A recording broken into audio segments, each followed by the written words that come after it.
The silo district really sprung out of nowhere. I mean, the one day I was driving past, there was nothing. The next day, this unique area was transformed from grain silos and fish factories into Cape Town's version of downtown LA.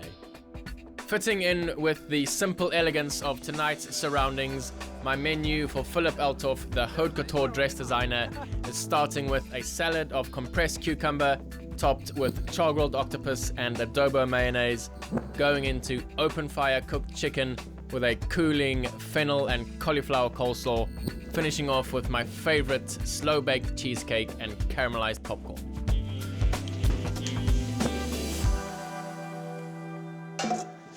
Okay, so I'm gonna make myself a breakfast dish that I fell in love with on a recent trip to America. I'm gonna give it a Neill Anthony twist though. We are doing a little take on a hash, but instead of putting potatoes and peppers and all sorts of things that the Americans use, I'm gonna keep mine nice and light and fresh. Just gonna use some parboiled sweet potato. Got some beautiful fresh chorizo here. It's just a beautiful, spicy Spanish sausage. All you need to do is just break that skin. Just pull out those beautiful nobules of fresh sausage meat. Great way of using leftover sausage if you had any. As soon as that chorizo hits the pan, all those flavors fill the room. Shallot just slice straight in. A little bit of garlic. Go straight in. Sweet potato. Nice amount of salt. Tiny bit of olive oil. Just to help it along. There we go. Now, as we get that hash into the bowl, we're gonna top it with those little bits of feta. We just wanna slide a beautiful soft fried egg over the top. Start your egg just in some butter. That nice noisette going for us. As that butter starts to turn, egg straight in. Just go straight down into your bowl. That potato gone sort of crispy, soft. Don't forget our feta. Just break it apart. Drop, drop, drop. And then last but not least, the perfect fried egg.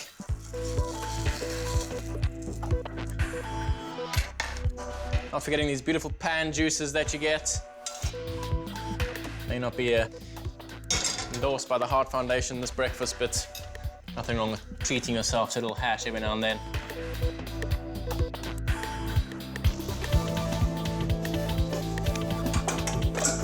So I'm gonna start my prep with dessert first. Need to get my cheesecake baking. I'm gonna start with a base. Melt some butter. I'll just start the filling as well. 400 mils of cream. Little squirt of vanilla paste. It's got some good old digestive biscuits. You could use a chocolate digestive. You could use like an oatmeal biscuit. It's quite nice on this.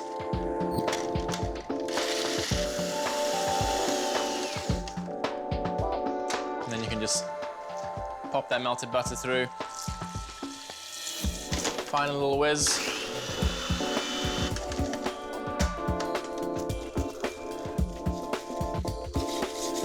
Back of the spoon. Just gently caress it into the corners. I don't mind the base on my cheesecake being nice and thick. Just gonna pop this in at 160 for 10 minutes.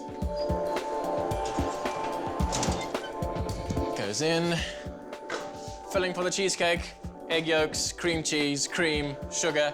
You could get some lime zest in there, you could get some lemon zest in there, some orange zest, some white chocolate even.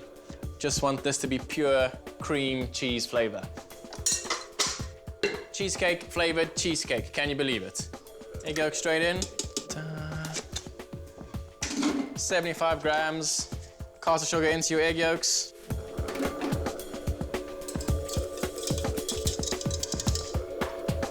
Just gonna start that.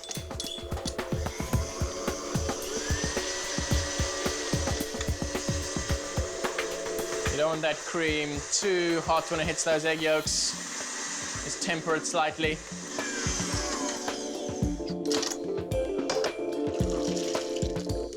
400 grams of room temperature cream cheese.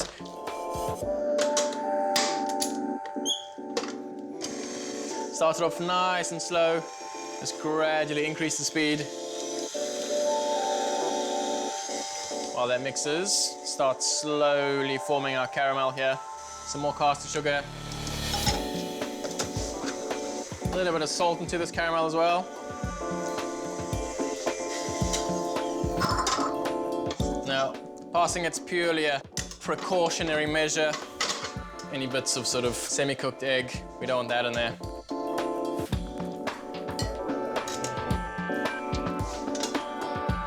My special chef's internal timer going off.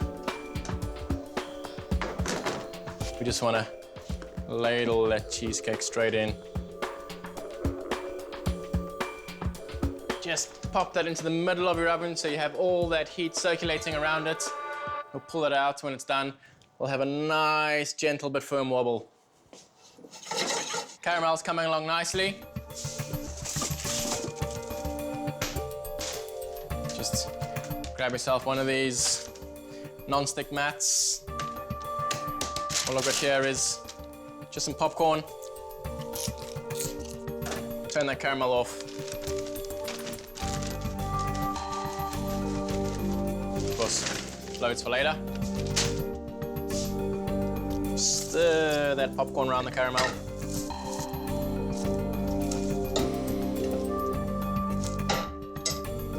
And then we get ready to pour it out onto our non-stick mat. It's the ultimate snack, this stuff. You can even put like chili powder on it or anything like that. You can really sort of amp it up with loads of different flavors. If you're not keeping up, all the recipes are on neilanthony.com. This recipe is actually my new book as well, so have a look at that. Just last little bits of salt. That's that.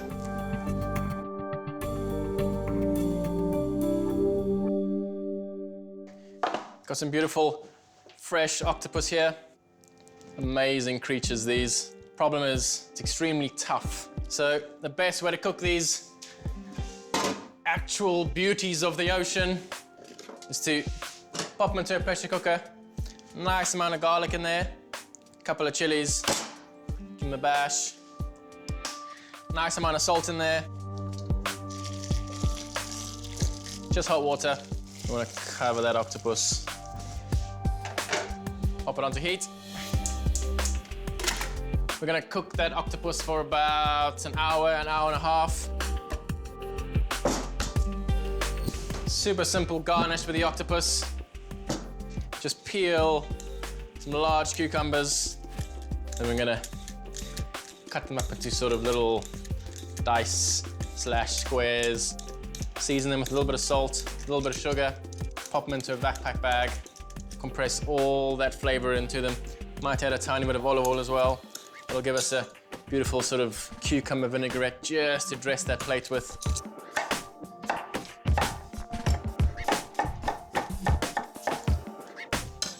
That salt and that sugar is going to break down that cucumber.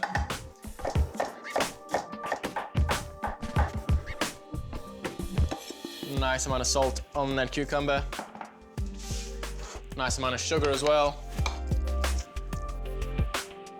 Some good extra virgin olive oil. Straight into our backpack bags.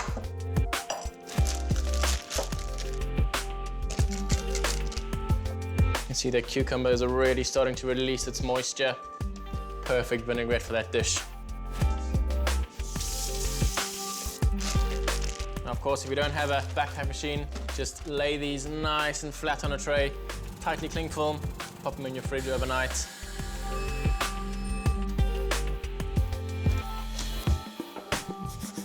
Our cheesecake is ready. That's exactly what we're looking for. Have a little check on our octopus. Beautiful. Now we're gonna hit it with a large amount of red wine vinegar. Don't be alarmed at how much vinegar goes into here. You really want almost a good sort of cup and a half, so you're looking at about 300 mils. That's absolutely fine. We're gonna leave that to sit for a good 20, 25 minutes. It's gonna cool down. That vinegar is gonna tenderize that meat even more. Those tentacles are just gonna pull off. Moving on to our main course for tonight. Perfect farm fresh chickens. Just lay them down on your board. What I'm gonna do is crown these chickens. Crowning it just means flipping the legs off. Now, the chicken crowns, we're gonna prep at the client's house. So these go back into the fridge. We're gonna make a super punchy, fresh marinade for them. What you need to do is take your food processor, nice amount of peeled garlic, go straight in, a load of fresh herbs. It's got some coriander, some rosemary, some parsley there. You can just tear those in.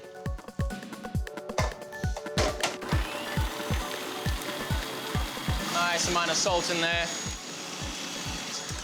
Lemon, just squeeze these in, easy peasy, lemon squeezy. Just to bring this all together, nice amount of olive oil straight in.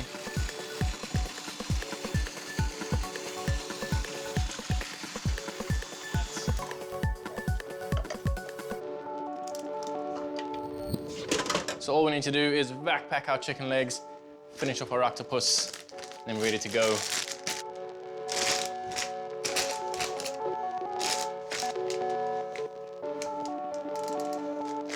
What you do need to make sure that you do is really massage that marinade into the meat.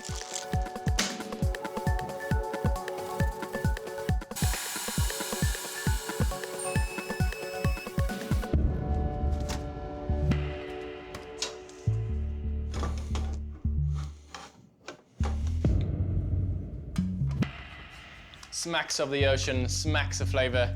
It's a beautiful dish. I can't wait to see it on the plate.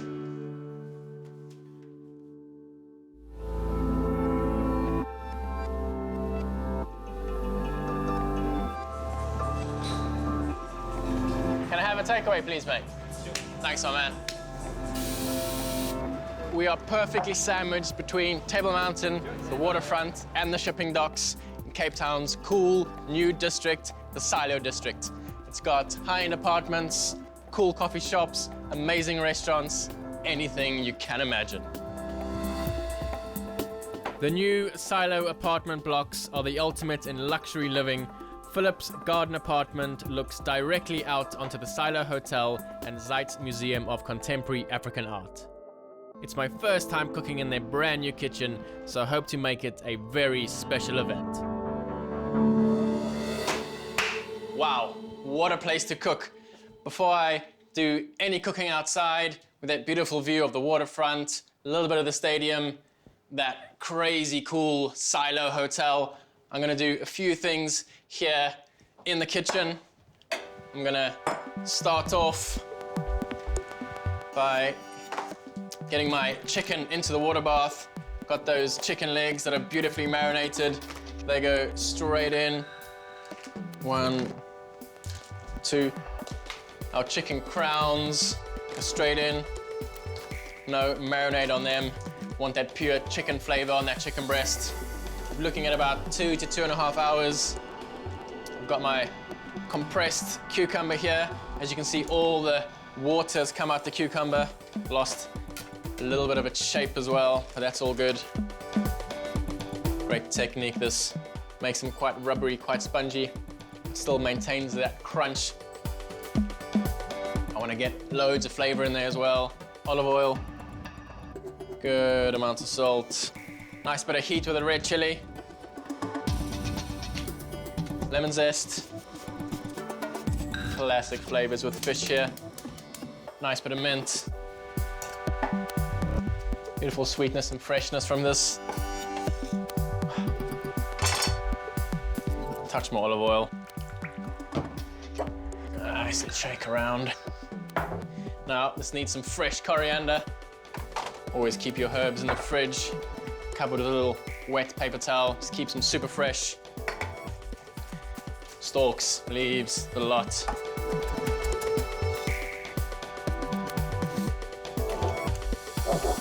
I'm gonna get it to like a paste consistency. Don't want it too oily or too wet. As soon as we add these cucumbers in, we're gonna get a little bit of moisture coming off them as well. Fold that through, ripple it through. Perfect salad to accompany any grilled meat or fish dish.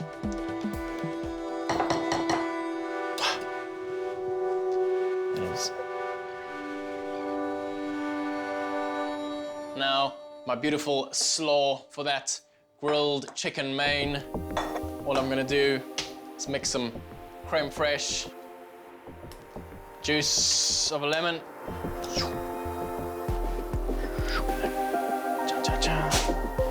Give these fennel tops a nice fine slice.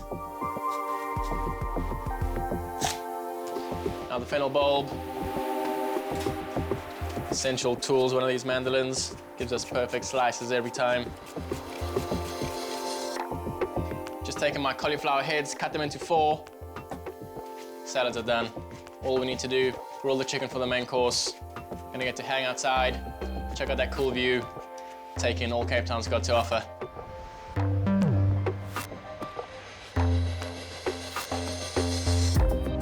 We're about to have a lot of very jealous neighbors. Got my grill raging hot. Nice amount of olive oil just on the crowns there. Just as a little safety procedure so it doesn't stick. Just gonna pop these on. Sear. So what are you looking for? Got those chicken legs as well. Keep all that sauce in the bottom of the tray. I'm gonna give it a good basting while it's on there.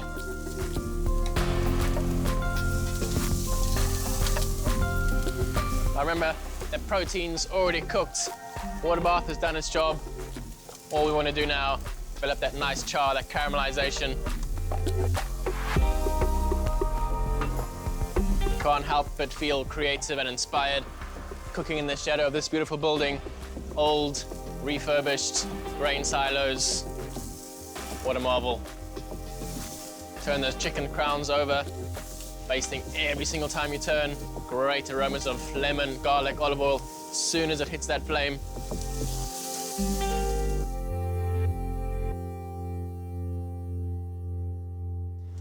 Just to serve on the side of my starter, a little extra bonus, some beautiful charred sweet corn. Gonna serve it down the middle of the table, just grate some fresh parmesan over. Perfect, perfect side dish. What we wanna do is position that corn just under that chicken so it drips down, coating it in all that chickeny goodness. Just make some space for that octopus. All I've done, taking the tentacles off. I'm gonna season it, olive oil, salt, grill. It's all you need. Lashings of salt. Straight on your grill.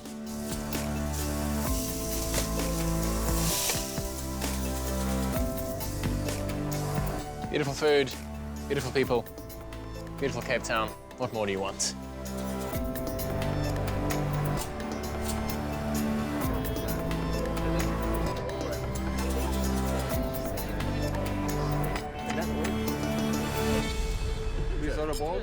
All I need to do for that starter is plate it up. I'm just gonna slice my octopus. You wanna get that nicely on an angle. If you've never tried octopus before, you really should. Quite chickeny. People are very afraid of it, but no need to be. While it's there, resting on the tray, nice and warm. Touch of olive oil, bit of lemon zest. The cucumber salad. Nice amount just down the middle of your plate. And keep it nice and central as well. Don't want it going all over the place.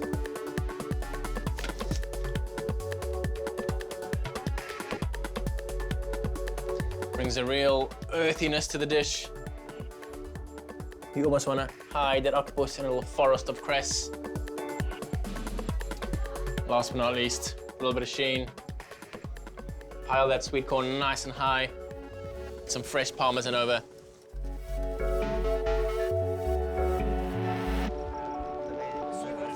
First up, you've got a salad of compressed cucumber on the bottom. And then on top of that, you've got some char-grilled octopus on the side for you to dig into char-grilled sweet corn, pecorino cheese. You need to get dirty on that and lots of face cloths. We'll bring some beach towels. Enjoy. Thank you.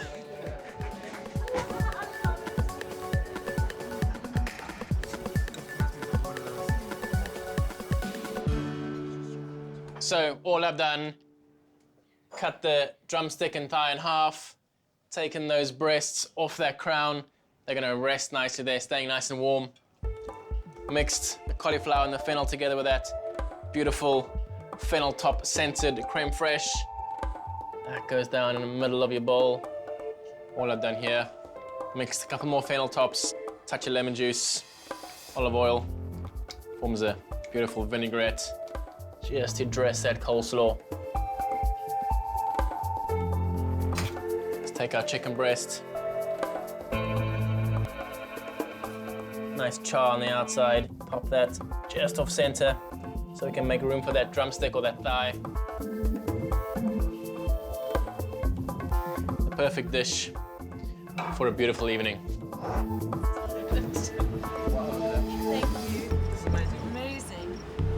Poached and roasted chicken. On the bottom, we've just got a fennel and cauliflower slaw, bound with some creme fraiche and a little fennel vinaigrette. Enjoy. Creme fraiche. Thanks for coming.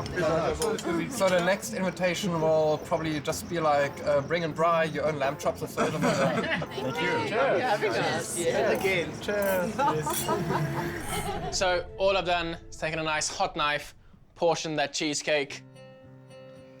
It's beautifully soft, beautifully moist. You don't need a massive slice of this. Super, super rich. Also got a nice cooling blackcurrant sorbet we're gonna serve with it. Just want a nice couple of clusters of that on top.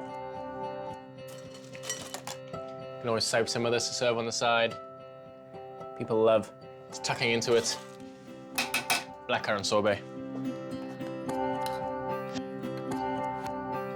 This is everything a dessert needs to be. Sweet, salty, crunchy, creamy. Let's get it served. For Christmas dinner. Serious discussion. Wow. Thank you, sir. Okay, so last up, we have a slow-baked cheesecake. It's got caramelized popcorn on top with a bit of salt through the popcorn and a blackcurrant sorbet. Please enjoy. Thank you so much.